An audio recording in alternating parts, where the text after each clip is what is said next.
भारत और चीन के बीच सीमा पर तनाव के बीच भारतीय वायुसेना के विशेष बलों ने लद्दाख में 13,500 फीट की ऊंचाई पर न्योमा एडवांस लैंडिंग ग्राउंड पर चिनूक हेवी लिफ्ट हेलीकॉप्टर से स्पेशल ऑपरेशन चलाने की अपनी क्षमता का प्रदर्शन किया।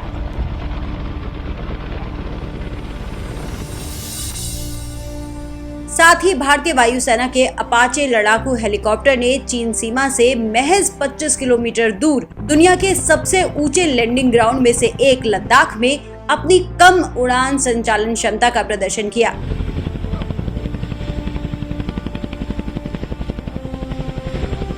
अपाचे लद्दाख क्षेत्र में पिछले साल मई-जून से काम कर रहा है। अपाचे हेलीकॉप्टर की डिजिटल कनेक्टिविटी और अत्याधुनिक सूचना प्रणाली इसे खतरनाक बनाती है।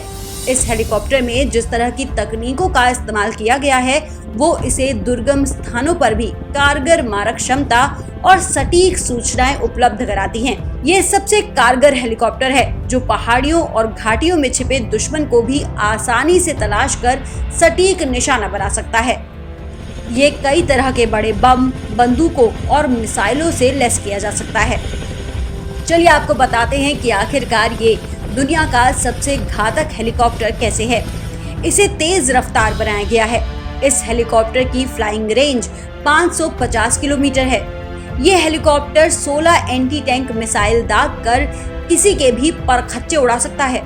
हेलीकॉप्टर के नीचे लगी बंदूकों से 30 mm की 1200 गोलियां एक बार में भरी जा सकती हैं। 16 फुट ऊंचे और 18 फुट चौड़े अपाचे हेलीकॉप्टर को उड़ाने के लिए 2 पायलट का होना जरूरी है।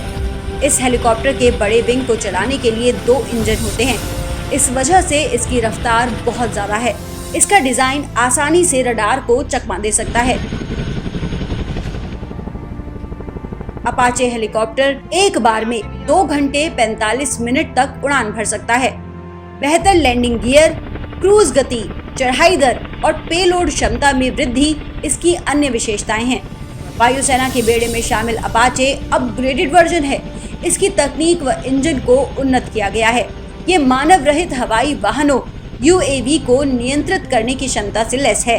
युद्ध के मैदान की तस्वीरों को कमांड सेंटर पर प्रसारित करने और वहां से प्राप्त करने की क्षमता है।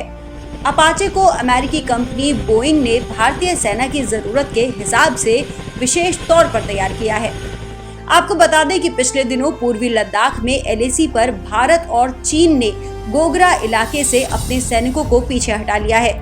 दोनों देशों ने गोगरा में LAC के पेट्रोलिंग पॉइंट 17A से सैनिकों को पीछे हटाने के साथ ही इस अग्रिम मोर्चे पर बनाए गए सभी अस्थायी निर्माण और बुनियादी ढांचों को भी ध्वस्त कर दिया है। इसी के साथ ही पूर्वी लद्दाख में LAC पर सैन्य टकराव के 6 मोर्चों में से 4 का गतिरोध दूर हो गया है।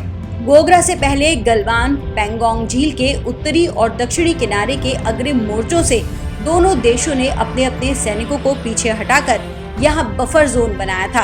अब LAC पर हॉट स्प्रिंग और देपसांग इन 2 इलाकों में भारत और चीन के सैनिक के बीच टकराव की स्थिति तैनात है।